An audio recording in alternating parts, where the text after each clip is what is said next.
मधुमयी माँ परम प्रभु श्री अरविंद माई मंचासीन समस्त प्राज्ञ आलोचक मंडली एवं उपस्थित मोर सतीर्थ भाई भौणी माने आमे आज दीर्घ वर्ष धरी यही भारतीय संस्कृतिर आधार श्री अरविंदर ये जो महान ग्रंथ को आलोचना करी आसुछंती यही पर्याय होची ए पुस्तकर अंतिम पर्याय। ये पुस्तक ये सरीब तार शेष पर्याय ये जो रेनेसां इंडिया भारतर पुनर्जागरण बा नवजागरण तार तृतीय चरण रे आम माने उपस्थित। श्री अरविंद तांको भाषा रे जहाँ कहउचंती जे आमे जते सब आलोचना कलेनी भारतीय संस्कृति से वर्तमान कौ अवस्था रे अछि ता उपरे बहु लोक बहु कथा कहिचंती समालोचना करिचंती। आमे माने आम संस्कृतिर आत्मा को चिन्हिबा को चेष्टा करिवा खाली चिन्हिबा को चेष्टा कले हबो नाही पुणी तार नवजागरण करिवा एवं आमको जोठी पहुँचवा को अच्छी धरा जाऊ एमिति बुझिले हम जोटा लाइफ डिवाइन रे कह जाइछि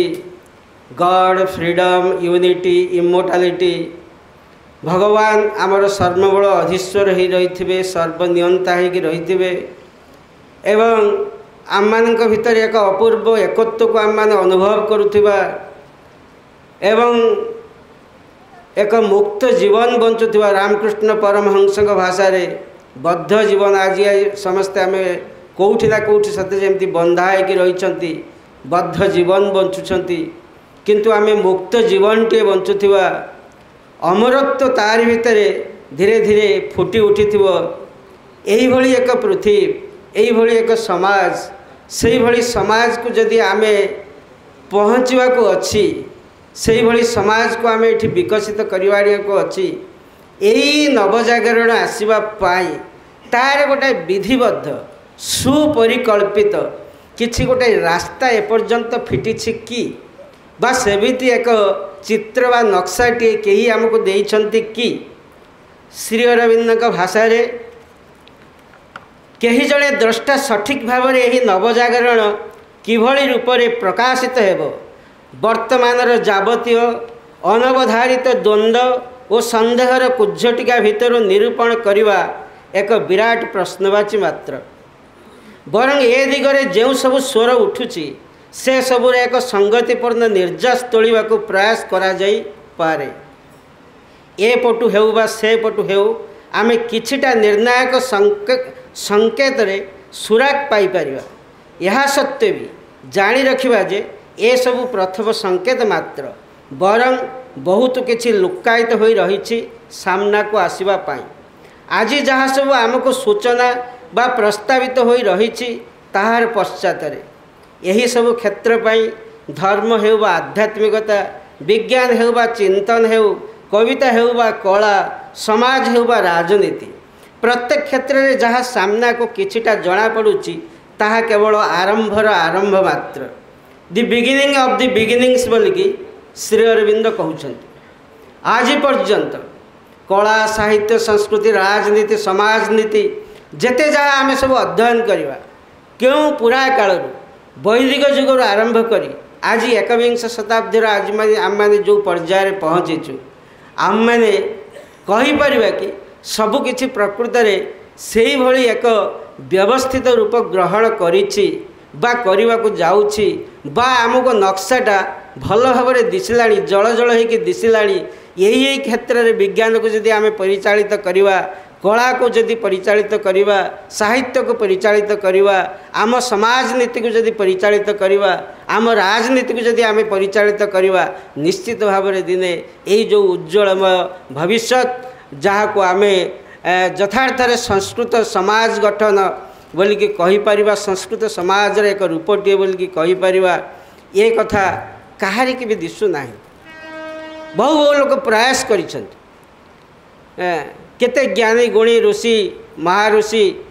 एवं महापुरुष माने अवतारी पुरुष माने विभूति माने ये देश में जन्मग्रहण करिसेंती समस्ते किछि किछि जोड़ी जाई बहु बहु कथा भारतीय संस्कृति को बा आध्यात्मिकता को श्रीअरविंद जमती लिखिं प्रकृत में ये सत्यर विविधतार एक समाहार सत्यर गोटे एकमुखी धारा ये ना भारत वर्ष एपरिक आम हिंदू समाज जदि कहवा देखा केते केते दृष्टिभंगी केते केते आचार व्यवहार केते केते परंपरार ये एक समाहार होगी रही प्रत्येक भितर कौन से नूतन दिगंत परिस्फुटन घटी कौन सीटा को आम बाद दे पारिबा नाही वस्तुत्व सेमानक भितर भी अनेक अनेक विसंगति भी देखा देछि यही जेते जेते सब विसंगति देखा देछि यार समाधान आज भी मनीष खोजिले पाइब नाही कौन यथार्थ कारण हो पाए जमती आम समस्ते जानी आउ जड़े जिते अतिमांश चेतनार स्तर में पहुँचब सेतेबेले परस्पर विरोधाभास करुवा सत्य से जड़े बुझीपर कहीं एपरी ता पूर्वर नुह भगवान साकार भगवान निराकार ये दीटा परस्पर विरोधाभास करुवा सत्य कौन से कथाटा केवल से चेतनार पहुँचले आम जापर कारण साइमल्टेनियसली जुगपत भाव से दीटा सत्य तिष्ठिकी रही ये कथाटा को आम उपलब्धि करें नहले जो माने पितला पूजा को विरोध करुले जो माने भगवान केवल एक सी होती निराकार बोलिकी कहते यांक भितर से जो द्वंद्व थिला आज भी से प्रकार किसी प्रश्न रही किंतु उभय सत्य जो माने भगवान को गोटे अवतार भितर देखुंट गोटे व्यक्ति रूप में देखुंट गोटाए मूर्ति भितर देखुंट जी सत्य जी निराकार भाव में देखुंट सी सेतिकी सत्य किंतु वस्तुत्व आमर जो रिजनिंग माइंड जुक्तिवादी मन ये दीटा को ग्रहण करें ना भगवान जे गोटाए परमाणु भितर अच्छा परमाणु भितर से जे केवल गोटे अंश बा गोटे स्पार्क स्फुलिंग ता नुहे संपूर्ण भगवान कहले जहाँ तत्व सी ही गोटे बिंदु भितर अच्छा बिंदु भितर सिंधुटी अच्छी बोली आमर भौतिक मन सहजरे परिकल्पना करिपारिब नाही गंगाधर मेहर भी लिखिथिले सर्षप गर्भे रहीकि पारई हिमालय सानुमान तेणु ये सब प्रश्न रही मनीष आज जो चेतनार जो अवस्था अच्छी ये अवस्था से सब को बुझा निश्चित भाव में दुर्लभ व्यापार किंतु ये सब दिगरे किछि किछि कार्य ही आसिलाणी साहित्य जो वेद उपनिषद को मनीष सहजरे बुझीपार नाला केवल ताकू मंत्र भाव में ग्रहण करके आवृत्ति करुला मु मनोज बाबूकर लेखार पढ़ी सी एपरी कहते वेदर प्रत्येकटी लाइन प्रत्येकटी पंक्ति दीटा अर्थ थाए गोटा हूँ सहज अर्थ आ गोटाए हूँ तार यथार्थ निहित अर्थ क्वचित मनीष अर्थात 99.9 लोक तार केवल सहज अर्थटा जानी था तार यथार्थ निहित अर्थ को क्वचित कहीं बुझी थाए तो ये हूँ समस्या बहुत जिनस सेमिति थिला बोली जो माने द्रष्टा जो माने अनुभवी सबू मनीष बुझिला भाषा रे से माने साहित्य सब सृष्टि कले प्रांतीय भाषा मानकर साहित्य सृष्टि है आमरी उत्कल भूमि रे देखिले केते केते साहित्य सृष्टि होती दार्ता भक्ति से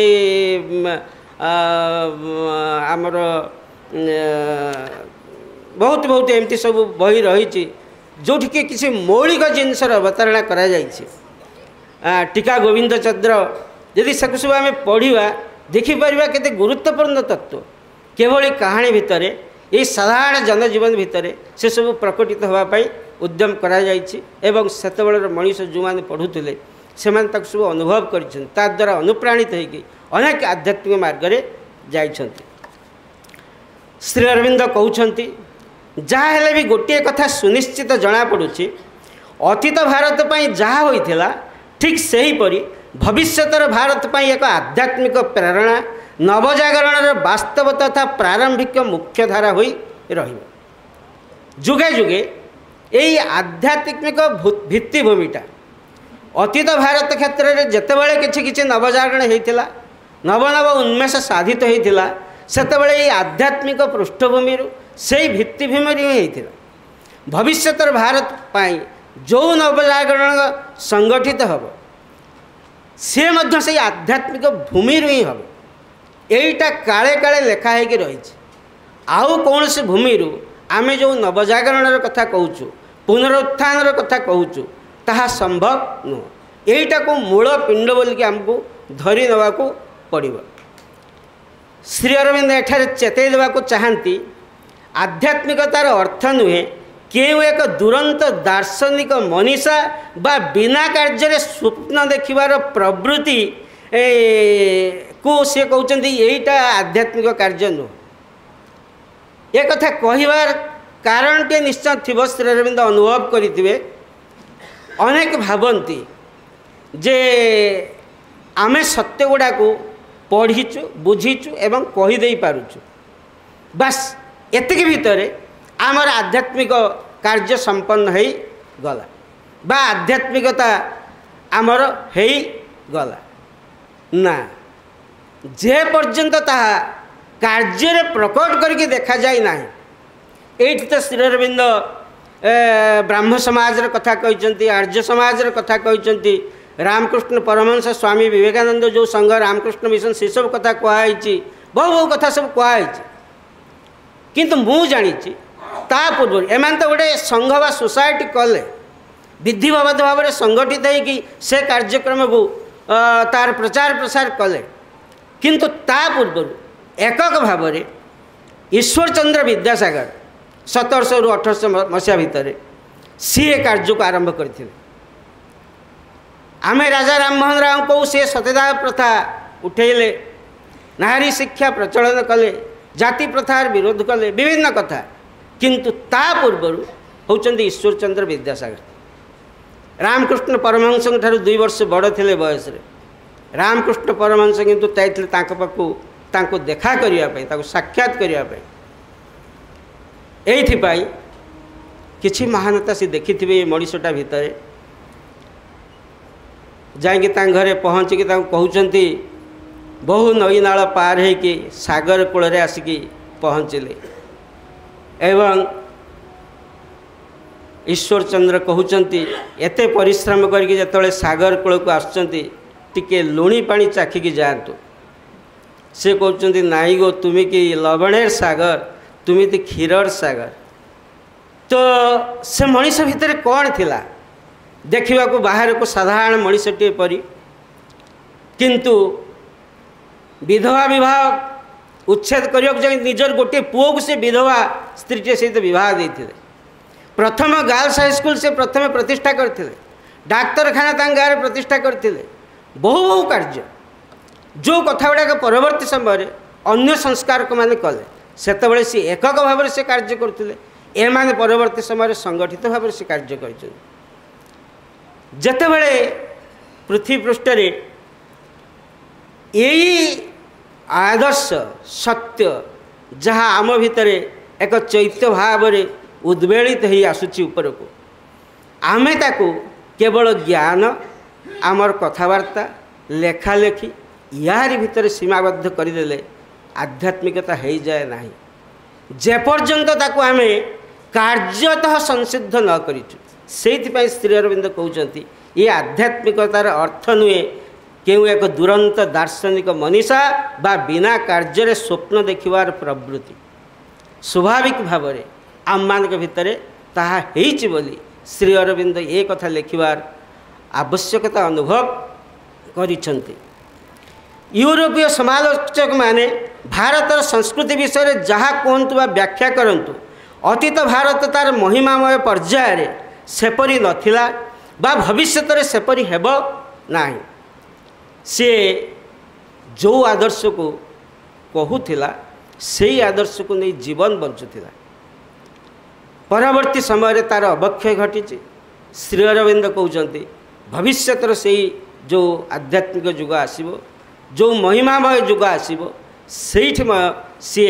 कार्य तो से प्रकार एक आध्यात्मिक जीवन बंचब। भारतीय मनीषार यही दार्शनिक चिंतन निश्चित भाव में एक बलिष्ठ मौलिकता एवं एक कथा मध्य आशा करा जाए जे से केबे भी तार यही महानता को हराई न बसु यही नवजागरण दिगरे यह एक सार्वभौम शक्ति। तेणु आमको आमर वेद उपनिषद बहु शास्त्र पुराण बहु बहु मुनि ऋषि जोगी साधु सन्थ मानकर साहित्य इतिहास आमको यही महान आदर्शर कथा शिखई जेपरी आज वसुधैव कुटुंबकम ये सारा वसुधा ये पृथ्वी गोटाए परिवार परिवार है नहीं किंतु आम मनीषा भितर भारतीय मनीषा भितर ये आदर्शटा रही समग्र मानव जाति को से गोटाए परिवार भली विवेचना करिव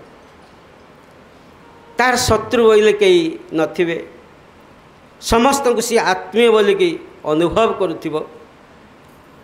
एटा आमर आदर्श हो रही श्रीअरविंद कहते ये जो गोटे गोटे आदर्श ये एक आमर एक सार्वभौम शक्ति सी आमको प्रेरणा दब आग को जीवाई कार्यतः आम सेटा को करिके देखा संसिद्ध करके देखा नहले केते केते आम भितर बाड़ बता रही केते केते उच्च नीच भेदभाव रही केते केते फरक रही ये सबू केमिति जीव कौपाई दिने एमाने सब बाहर विभिन्न समाज सबू ता विरुद्ध विद्रोह करी कहीं बाहर आपण मैंने जानिक आश्चर्य हे यही जो परवर्ती समय जो मैंने आसिले स्वामी दयानंद सरस्वती राजा राममोहन राय देवेंद्र ठाकुर एवं केशव चंद्र सेन एमाने समस्त शिक्षा कथा लिखाई किंतु प्रथम लोक होती ईश्वर चंद्र विद्यासागर जी कि इंग्रेज सरकार के पाखरे दाबी उपस्थापन कले शिक्षा से केवल ब्राह्मण माने ही पाठ पढ़ी पारुथिले तांकर पाठ पढ़िबार अधिकार थिला आउ काहार ही पाठ पढ़िबार अधिकार नथिला सी ही प्रथम दाबी उपस्थापन कले आमे समस्त को पाठ पढ़िया पई अधिकार दिया जाओ आमे समस्त पाठ पढ़िबो एजुकेशन फॉर ऑल जोटा कि आज हो जाइए ये किंतु से समय केते संघर्षर कथा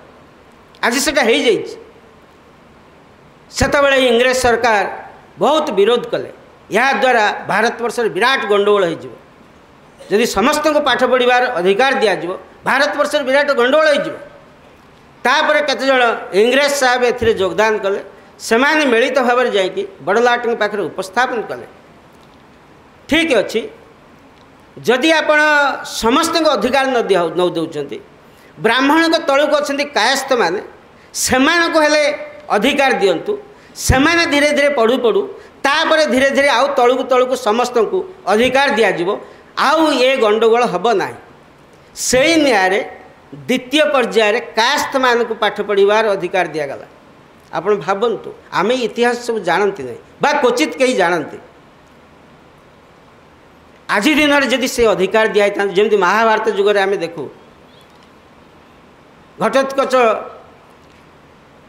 बा सेमती सब जो माने सब थिले सेमान को से सब अधिकार दिया नथिला परवर्ती समय सेमान के भीतर जो सामर्थ्य थिला सेमान देखैछन्ति प्रकट करिछन्ति आमे भी जदि शिक्षा पाइबु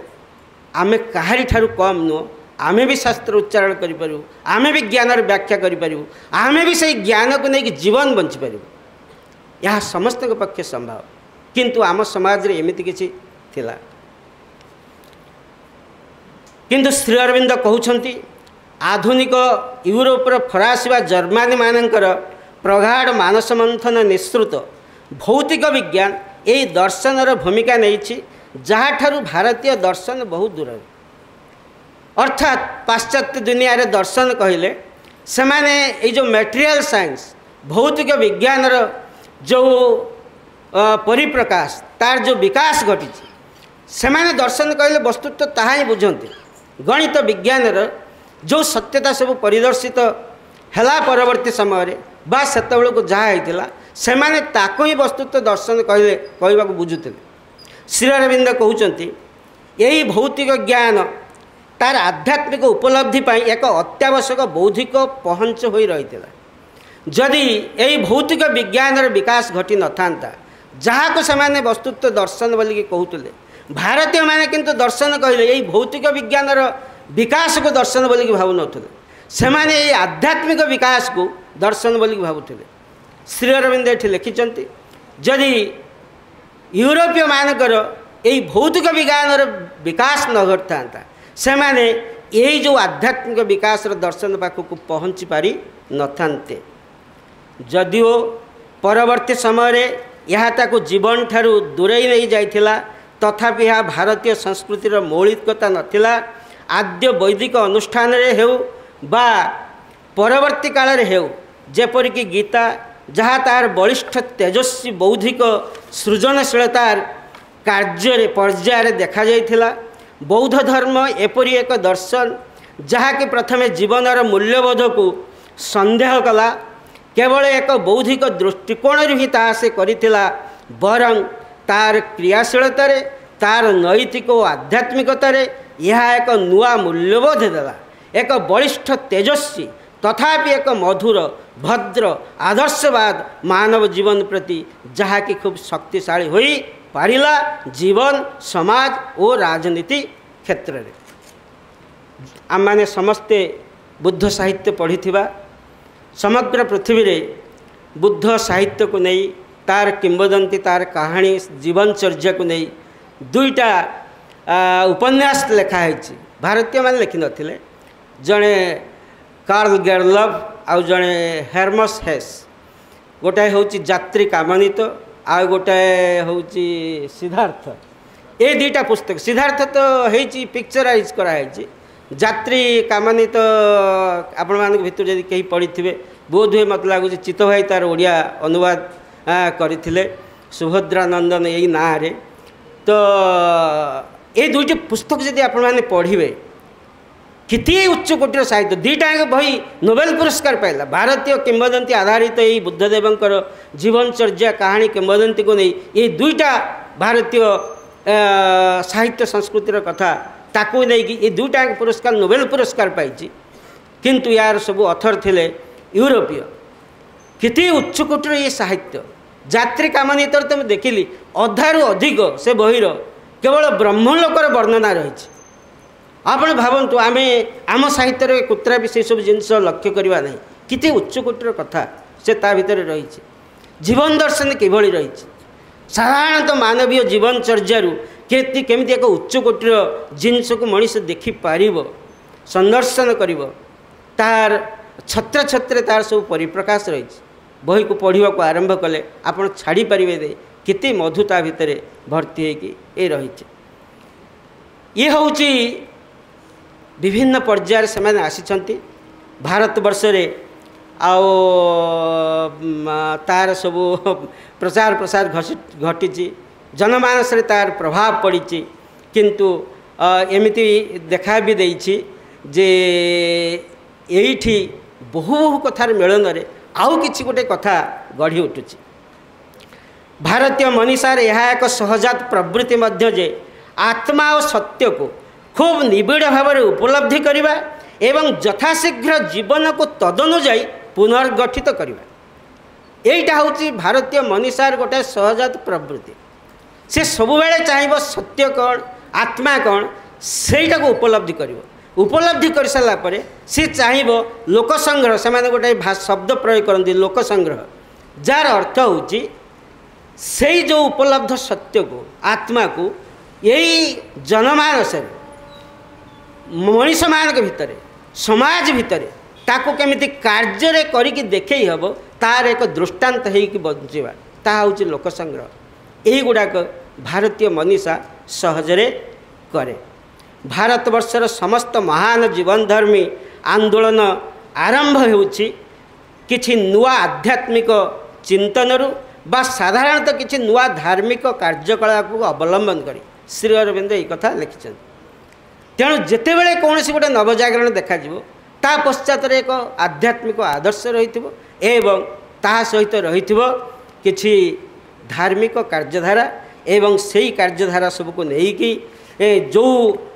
तीन चारिटी कथा मु कहली ब्राह्म समाज आमर आर्य समाज आउ स्वामी रामकृष्ण परमहंस एपरिकी ख्रीष्टियानिटी सोसाइटी मुस्लिम सोसाइटी सबुठ किछि किछि नवीकरण करा जाइछि। जेमिति प्रोटेस्टांट माने कैथोलिक मान को किछि गुटे नवीकरण करके नूतन भाव सृष्टि है सेमती भाव मुसलमान भितर मध्य देखा देइछि जुगे जुगे जेते जेते धर्म सी धर्म कहले स्वाभाविक मुझे बुझी श्रीरामनगर से जो उत्तरपड़ा अभिभाषण ये पृथ्वी सारा जेते धर्म अच्छी प्रत्येक धर्म सनातन धर्म भितर अंतर्भुक्त प्रत्येक धर्मर उद्देश्य से भगवान को उपलब्धि करवा जो कथा रामकृष्ण परमहंस एक्सपेरिमेंट करके देखे सी ख्रीष्ट भाव से मुसलमान भाव हिंदू भाव ब्राह्मी भाव सबु भाव करिसेंती आउ परवर्ती समय वक्ता से आउ एक अधिक आगे नेबे। वंदे मातरम। धन्यवाद।